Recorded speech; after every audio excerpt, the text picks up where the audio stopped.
Hi, guys. This is Drew from the Cellcast. We are finally moving into season 3 of our re-releases of Star Trek Lower Decks.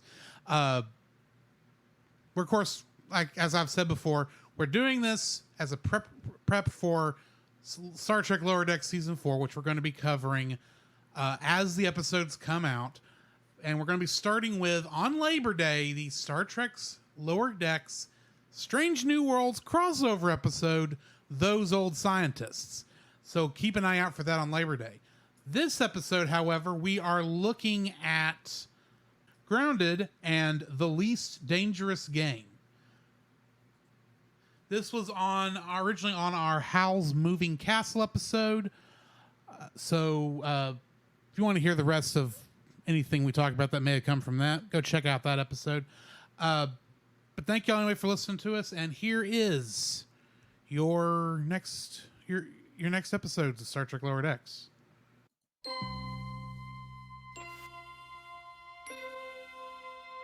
Space, the final frontier.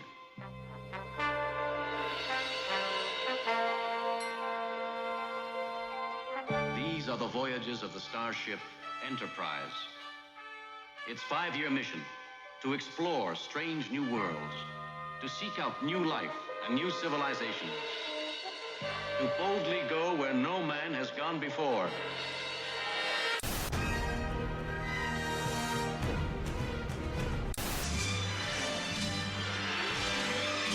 Robotech.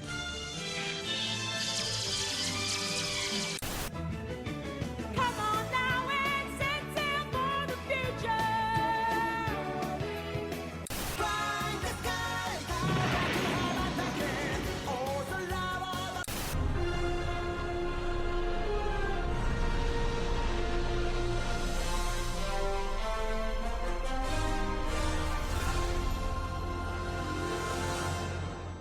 All right, we are starting season 3 now on Star Trek Lower Decks. Mm-hmm. And before we get too far into this, I want to point out some stuff that I have missed. Okay. In the opening sequences during season 2, Mm-hmm. the scene there where the ship, the Cerritos, sees, the Romulans firing on the Borg cube and then Yeah. turns around and runs away very Mhm. fast. In season 2, they added Pac-Led ships to that battle scene. Oh, okay. And now in season 3, they added a few Klingon ships and a giant crystalline entity. Wanted to throw that in there since we have not brought that up. I got you. Also, I failed to mention that, especially with this first episode, is when I noticed that the album art, for lack of a better term, Yeah. for the seasons are based on the movie posters for the Star Trek movies. So season 1 was has similar things. It does, yeah. With Star Trek the Motion Picture. Mhm. The season 2 is a near replica of the Wrath of Khan Drew Struzan poster. Mhm. And this one is reminiscent of the Search for Spock poster with is. Rutherford as Spock, Mhm. which is very interesting considering this season. Mhm. So we're going to start it with season 3, episode 1, Grounded, directed by Jason Zurek and Chris Kula. If you remember, our last episode, at the end of the last episode, Captain Freeman was being arrested for blowing up the Pac-Led planet. Mhm. In this episode, Mariner enlists her friends on a rogue mission to exonerate her mother as Captain Freeman faces a military tribunal for the destruction of Pac-Led planet. Getting into the guest cast for this is the introduction of a character that will be showing up a couple of more times in this episode, and that being Carlos Alazarqui, who we just brought up in the Howl's Moving Castle as one of the That's right. additional voices. Okay, yeah. He in this episode is playing Admiral Les Buenamigo. He shows up quite a number of times and may have already actually shown up before. Really? But that's all I'm going to say. Okay. Phil Lamar returns as Alonzo Freeman. Bobby Moynihan is the voice of both Carlton Dennis and Gavin. Gavin was the guy on the Phoenix that joined the crew, and Carlton Dennis is the transporter guy. Oh, yeah. And Kari Walgreen played Sylvia Ront, the news anchor, at the beginning of the episode. Mhm. And this episode also features a returning Trek actor in the form of James Cromwell, Yeah. who returns playing Zephram Cochrane, or at least his amusement park hologram, Yes. which I absolutely love in this episode. Yeah. Getting into the trivia for this, at the end when they're showing the end of the news broadcast, it is shown that a small human boy has somehow discovered the solution to Fermat's last theorem, which Jean-Luc Picard was working on a solution for it during his off time, as had Tobin Dax in a couple episodes of Star Trek. Okay. This was like an impossible math problem Mm. to solve, and somehow this one little human boy figured it out. Hmm. Mariner's father is given his full name, Alonzo Freeman, with the abbreviation of Zoe as his nickname. It is also the first time both Captain Freeman and Admiral Freeman are seen together, Huh. outside of being on screens. Yeah, that's right. Cisco's Creole Kitchen, as well as its alligator and dinner menu display, makes a return appearance in animated form. The last time it appeared was in Star Trek Deep Space Nine, Image in the Sand. This is Captain, on Deep Space Nine, you had Captain Cisco, the leader of the commanding officer on Deep Space Nine. This is his father's Cajun restaurant. Oh, okay. Interesting. Rutherford wears a sweater identical to one worn by Jake Sisko, and Boimler also wore a vest design also worn by Jake when he enters Cisco's. Huh. Ketracel White Hot Sauce is a reference to the drug Ketracel White, which the Dominion used to provide the Jem'Hadar with all the necessary nutrients they needed and to ensure their loyalty to the founders. The Jem'Hadar were the shock troops that were controlled by drugs to keep them loyal, and so they would fight. Oh, okay. And now it's a hot sauce, apparently. Okay. Or at least it's named after that. Wow. This episode includes several crossover characters referenced in various forms, including the aforementioned Zephram Cochrane, voiced by James Cromwell. He recreates many of and the episode also recreates many of the scenes and elements from the appearance of Bozeman, Montana in Star Trek First Contact. Yes. There are two non-speaking appearances also made by Tuvok from Star Trek Voyager. He was the security chief aboard Voyager. And Morgan Bateson from the Star Trek The Next Generation episode Cause and Effect. Interesting thing about Morgan Bateson, that was the one that helped them find the evidence that Freeman was. Yeah. He is actually the actor who played him in Cause and Effect was Kelsey Grammer. Oh, okay. Yeah, that's why you mentioned that before. Right. And he looks a lot like Kelsey Grammer in animated form in this, which I thought was interesting. And also Tuvok looks a lot like the actor also. Additionally, the FNN news ticker also referenced the now Admiral Edward Jellicoe, previously seen in the Star Trek Next Generation two-part episode, Chain of Command, Part 1 and 2, and Sonny Clemens, who previously appeared in the Next Generation Season 1 episode, The Neutral Zone.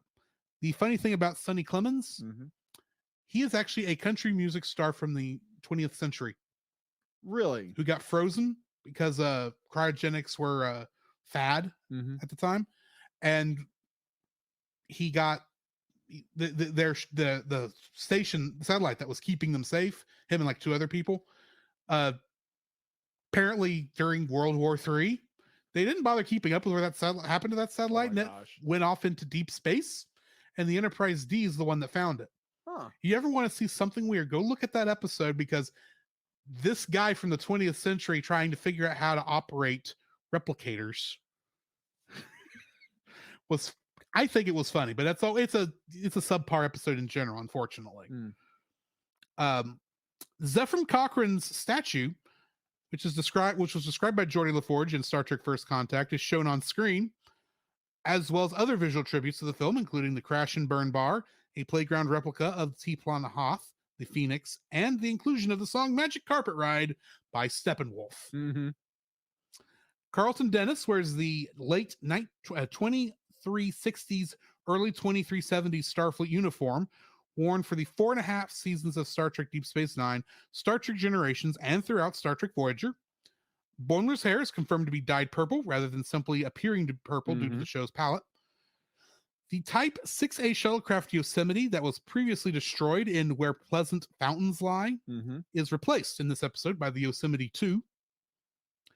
The raisin vineyards of the Boimler family have parallels with Chateau Picard, and Boimler's and Picard's preference to being in Starfleet.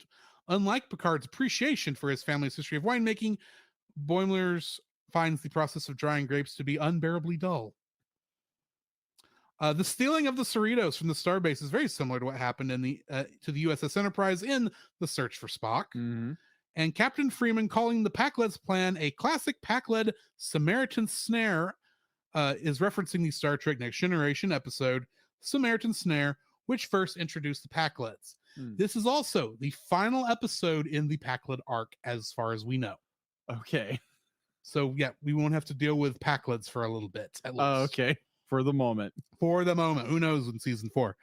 What are your thoughts on this episode? Oh, in very classic style, be like everyone's saying, be like, hey, don't do anything rash, don't do anything rash. And of course, Mariner does something rash. Yes. Well, I understand why she does it, because she wants, like, she knows her mother's innocent and she's going to do everything in her power to do that, even though, be like, her father's telling her, it's like, hey, trust in the system, trust in Starfleet. And obviously, be like, her father, be like, his trust is founded, be like, the captain is acquitted of all charges. And it's that same rashness and bullheadedness not to listen, but to go charging head forward into, without, like, taking into account maybe things are going to turn out right.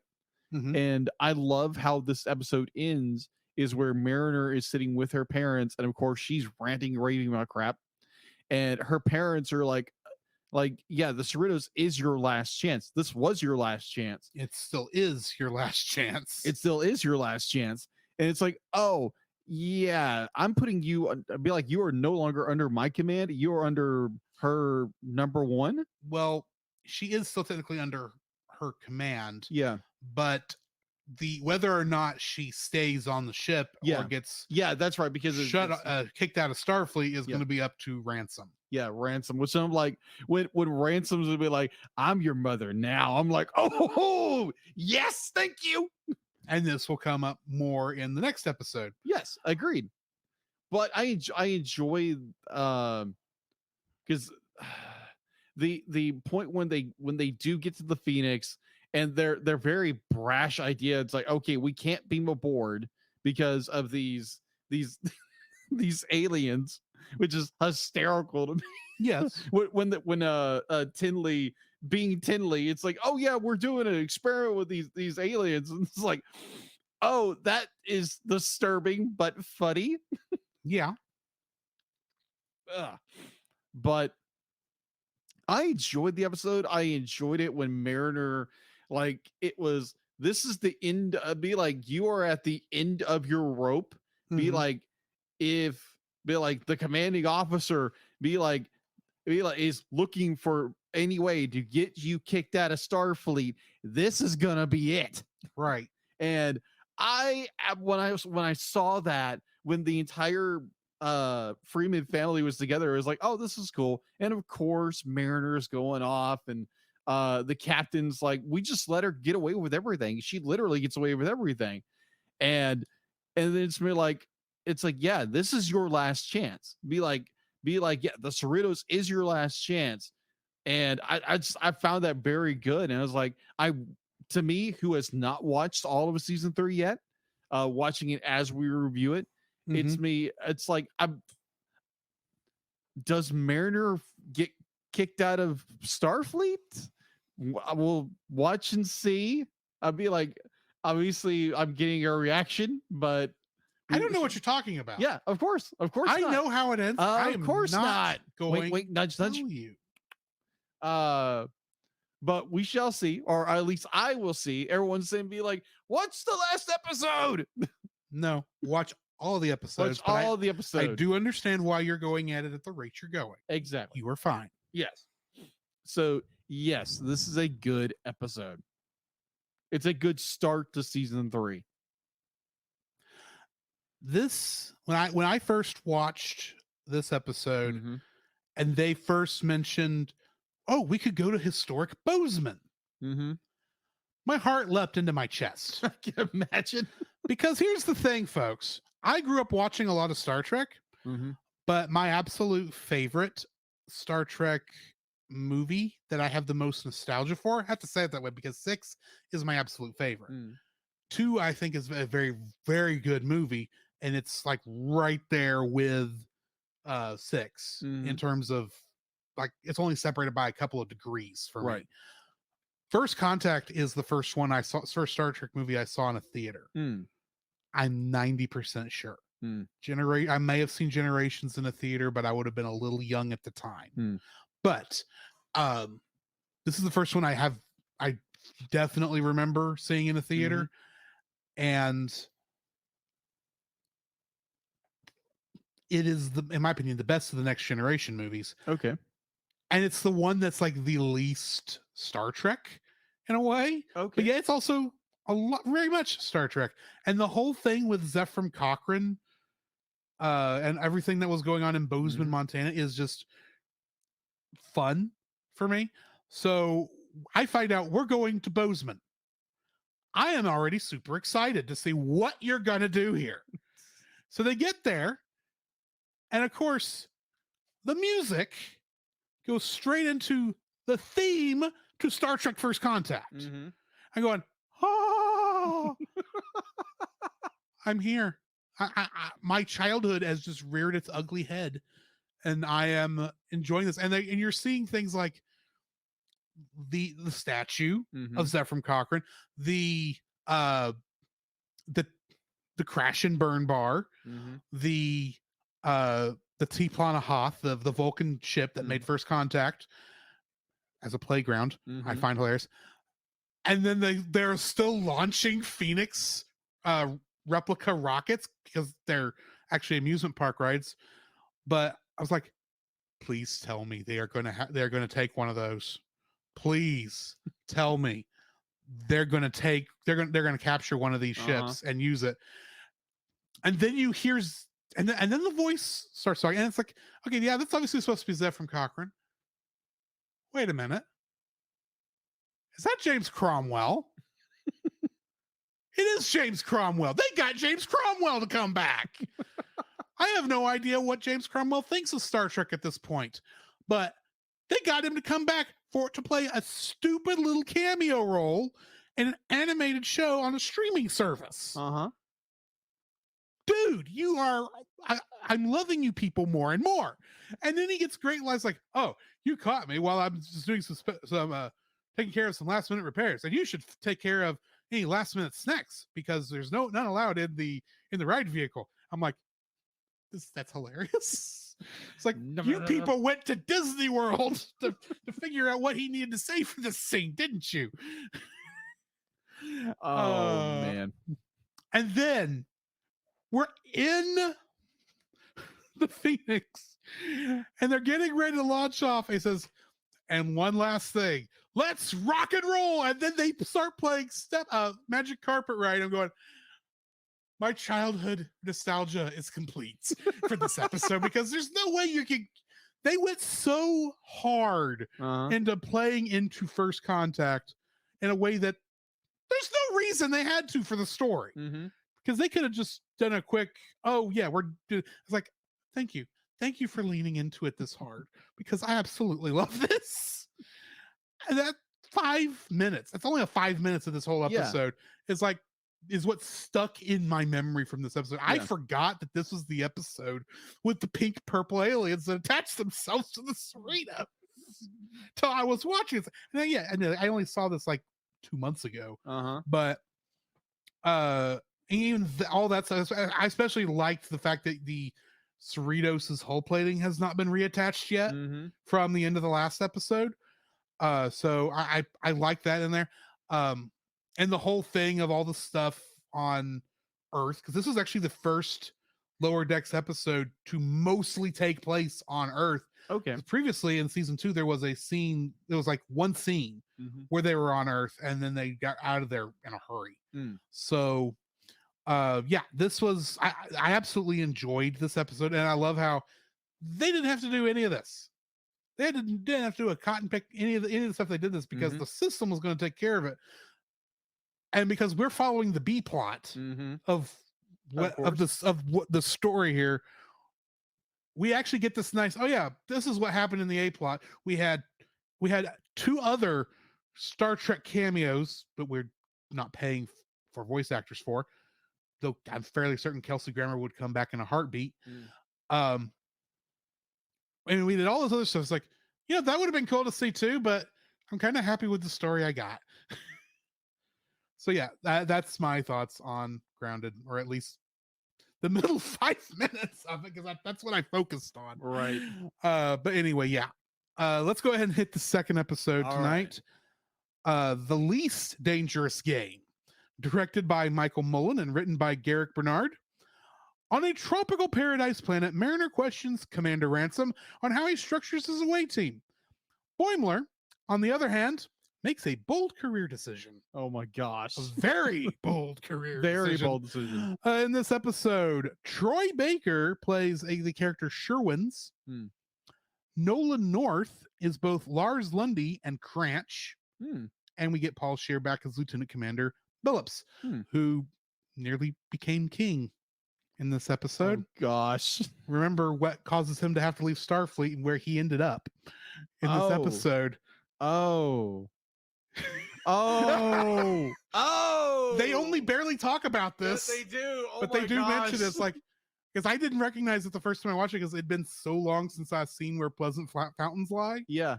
I'm like, hang on, he shouldn't be going down to that planet. He's got very good reasons not to. Yeah, I was so confused on that. I was like, he would be like, no, I can't do that. Right.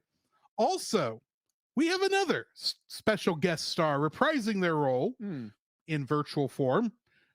That being J.G. Hertzler, who reprises his role as Klingon General Martok.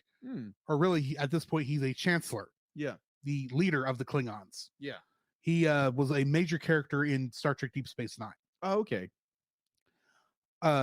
This title references, the title of the episode references The Most Dangerous Game, a 1924 short story about a big game hunter who is himself hunted on an island by a Russian aristocrat. Wow. The story is often referenced in science fiction, including in numerous Star Trek episodes where humans or other sentient species are hunted for sport, including the original series episode The Squire of Gothos, the Deep Space Nine episode Captive Pursuit, Voyager, The Killing Game, and Enterprise Rogue Planet. The game that they're playing at the very beginning is Batleths and Binocs, which the name is a clear reference to the classic tabletop RPG Dungeons and Dragons, while also referencing elements of the Star Trek The Next Generation board game, A Klingon Challenge. I had this board game. Not I shocking wish at all. I still had this board game. Literally, what it was is you had a board. You had this board that had the picture of the Enterprise with a spaces to move around, and you had to do these different things on the ship in order to gain access to the bridge. Okay. The bridge was locked down by the Klingon who came on and stole the Enterprise. Bear in mind, this is the Enterprise D. Yeah. Said Klingon was played by the actor who also played Chancellor Gowron in The Next Generation, which this episode also references as Rutherford was wanting to get the Gowron expansion. Oh, okay. But it was played that board game. There was the Klingon would come on a VHS tape. You had to plug in your VCR, and every once in a while you're making rounds, he would come and say, the one who is moving now, answer me, human. experience beach or something. He'd tell you what to do, Yeah. like some special thing. Or he'd say the character who's closest to the engine room do such and such things. You'd have to go do that because that's just how it worked. Yeah. Or you actually could assign ranks, and it came with like stickers you could put on there. That's probably the reason I don't have it anymore, is I lost all the stickers. But it was a cool little fun board game. Okay. I kind of wish I still had it, even though the VHS part would be a little hard to use at this point. Yeah. But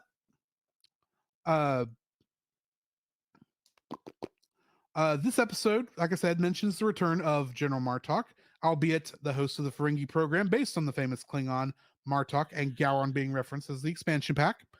The Klingon blade weapons Rutherford, Tendi, and Boimler wield during the game include a Hegbat ceremony knife, a Mek'leth, and a knife similar, a knife similar to that which Worf kept hung on the wall in his quarters on the Enterprise D.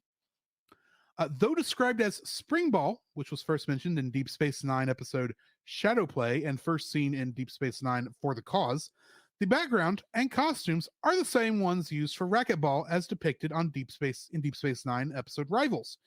Mike Mahan took responsibility for the error. The Spring Ball actually looked a lot different. Oh, okay. Rutherford said he was having so much fun down on the planet that he thinks he should transfer divisions again, referencing the season 1 episode Envoys, where he spent time exploring the command sciences and security divisions on the Cerritos before returning to engineering. Mariner's skydiving stunt briefly resembles the scene in Star Trek 2009, Yes. in which Kirk, Sulu, and Olsen perform an orbital skydive down to Vulcan in order to sabotage the Narada's drill platform. Olsen never returned. No. Interestingly enough, this episode does not include any scenes on the bridge of the Cerritos. That's right. He doesn't. No, it doesn't. What are your thoughts on this episode? My thoughts. Oh my gosh. When Boimler and his I'm gonna oh my gosh. Like I understand, like, you want to get out of your comfort zone and like just not do everything safe. Right. And it's like, yeah, it's a bold move, but when he steps up and does that one thing, he doesn't realize what he's stepping into. Right. You're like, oh, you are my prey now. It's like, yeah, excuse me. And like, yeah. And I love, as he's being chased through he finally catches up with Captain Freeman. He says, Captain, I'm being hunted on the ship. Oh, I can't have that. Security, come back to such and such level. Yeah, I was talking to, it's this Cranch guy. He's hunting me for his prey. I kind of agreed. I was, oh, it's that. Belay that order, security. You better hurry. I hear he's very fast. And then he turns the corner. He's like, He's there. And Cranch stops for a small second, talks and says, thank you for the mimosas earlier today. Oh, that was great. That was so good. And definitely when Crouch like finally pins him down, yes, and takes a selfie with him. Yeah, because they believe in catch and release. Catch and release. Oh my gosh, that was hysterical. Oh my gosh. I was like, oh my gosh, how's this gonna end? Of course, you can't kill Boimler. No, you can't kill him. You can't kill Boimler. But it was just, it was. I mean, we nearly killed Rutherford last season, but he was fine. Yeah, that's true. That's true. That was just perfect. Like it's that idea that like you want to step out and be bold and like you know, especially after we find out Vendome is no longer on the ship. He was the Bolian officer. Was on many of the episodes, and now he's the captain of his own ship with an entire Bolian senior staff. That's right. And all blue heads. Yeah. And oh my gosh, Boimler is just more like, what? No. I do everything right. But it's just more like, guy he never just steps out and does anything. It's like, he was also higher on the ranks than you. He didn't have to go as far. True. He was almost senior staff. Very true. But oh my gosh, the when Mariner and, remind me of his name again? Cranch? No, when Mariner and Mariner and Ransom. Thank you. I always forget Ransom's name. That is absolutely, I love it that Mariner has to be like, she can't just go jump off and do whatever she wants. And she's trying so hard. She is trying so hard. And Even though Ransom she- is just more like Even the though guy who. this is the most boneheaded thing Ransom has ever done. Yeah, agreed. No matter how you look at it, because not only should the engineering people have been doing the space lift, Yeah. preparing the space lift, he was the perfect ambassador to go talk to these people. Yes. Why are you doing this? I mean, other than I know you don't want Mariner to have a cushy job Yeah. while she's working to under have you. fun? Yeah. And especially since you know who these people are, you know what Billups's issue with what they are going to do is. Yes. You maybe should have thought about this just a little bit more. Yeah. And I love how like more and more he gets over his head, Mhm. and it'd be like he's got these engineers in a place like they don't know how to deal with it. And it's like, yeah, sure. Just like, talk bold from Yeah. your diaphragm. Just ask for parlay, speak from your gut. It's like, we tried that. It didn't work. We showed her belly buttons and everything. No, that just made it worse. All because we didn't show our belly buttons in the temple at the right time. I'm thinking, good night. Is this that same planet where Wesley tripped over the flower rail, destroyed some flowers, and then they had to kill him? Poor Wesley. No, not poor Wesley. I'm actually surprised Will Wheaton has not been in an episode yet. Oh, As much as he's been doing the Star Trek, the Paramount Plus after show for all the Star Trek stuff. 'Cause yeah. he's the host of all those shows. That makes And sense. he's not on an episode of Lower Decks yet. They'll probably, Come on, guys. They'll probably get around to it in season 4. He's the ultimate lower decker. He's the lower decker who got to be on the bridge. True. He's also the one we all hate. There's a reason why everyone's favorite line from the first season of Star Trek The Next Generation is Captain Picard's line where he says, "Shut up, Wesley." There again, I barely watched Star Trek The Next Generation, and I don't quite understand the wrathful hatefulness of Wesley Crusher, but I'll eventually get there. Wesley Crusher is that kid in school Mhm. who the teachers honestly believe could do no wrong. Ah, He was he already knew how to operate the Enterprise D pretty much when he came on board. He hacked the Enterprise D when he was under the influence of the drunk virus we talked about yeah. a couple episodes ago. When he hacked the Enterprise D and named himself Captain. I'm not kidding here. Now, granted, he was under the drunk virus Yeah. at the time, but he had the capability to do this. Mm-hmm. The kid was overpowered as a character. He's yeah. And the reason they did a lot of this is because he was actually Gene Roddenberry's insert character on the show. Okay. And they gave it to Will flipping Wheaton. Granted, Will Wheaton's actually, from what I've seen, is actually a pretty decent guy. Yeah. He's actually he's leaned in heavily to the jokes Mhm. about the character, to the point where his entire reason for Will Wheaton for being on The Big Bang Theory Mm-hmm. was because Sheldon, the tall geeky one, used to love Wesley Crusher on The Next Generation until Will Wheaton couldn't show up to a fan convention, and then he was his most hated enemy. Okay. Will Wheaton just agreed with this. Says, yeah, we're doing that. Okay. And that's why he was Sheldon's rival for so long on that show. Okay then. Anyway, Yeah. This was just a good episode. It was fun. It was great that Mariner finally is like, you know what? I'm gonna do this. I'm gonna save my friend. And she dives. she dives, and he calls her, and she's like, "Oh crap!" And she has to get off. She has to fly back into the structure, Uh-huh. climb this ladder. As she gets halfway up it, and it turns into a climbing wall because the alien race loves health and wellness. So of course they've got a rock climbing wall in the middle of their maintenance bay. And then that just leads up to an elevator that shoots her the rest of the way up so that, she can actually make it back in time. And then they jump back off. And they randomly be like, oh, come on, we got to jump. It's like, oh, okay, let me catch my breath. It's like, no, we don't have time for that. And they both jump off. he's having the time of his life, much like Mariner was doing the first time, and she's asleep, She's falling asleep. falling asleep. Yeah, this is Oh. a good episode. Okay, yeah, agreed. Agreed.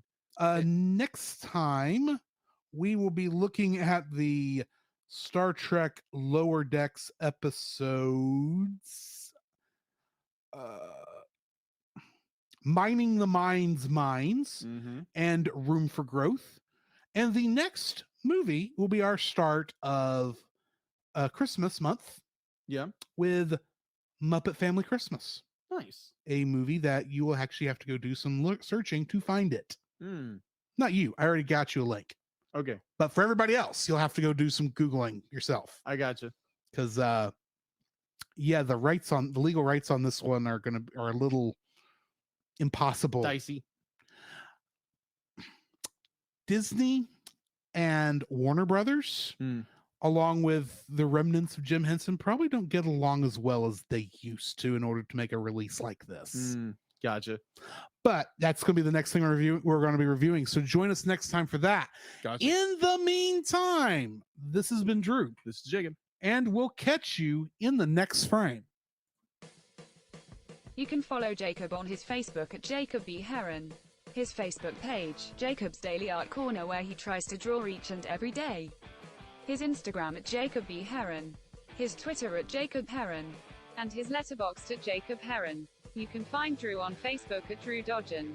His Facebook page, Drew's Photobin, to see his photography. His letterboxd page at GGeorge759. His Twitter at GGeorge759. And Instagram at Drew Dodgen. You can like us on Facebook at the Cellcast Podcast, on Twitch at the Cellcast Gaming, on YouTube at Cellcast, on Twitter at cast_cell. The Cellcast can be found at Apple Podcasts, Google Play Podcasts, Stitcher, Spotify, or anywhere else fine podcasts are downloaded from. Please rate and review us where you found us, and also on Podchaser. Email us at thecellcastpodcast@gmail.com. The Cellcast is a proud member of both the Pop Americana and Culture Box media networks. For more information, please see the link in the description. Our theme song is Drop and Roll by Silent Partner. And remember, that's Cell with a single L.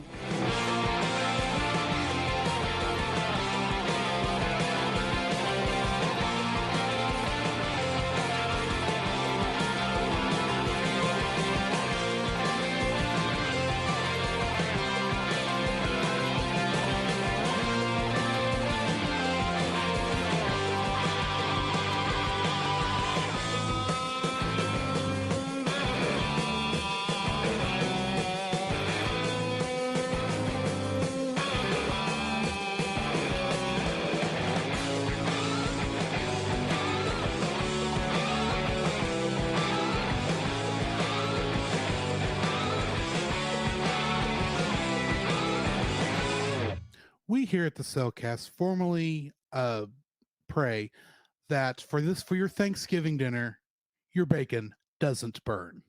Amen to that.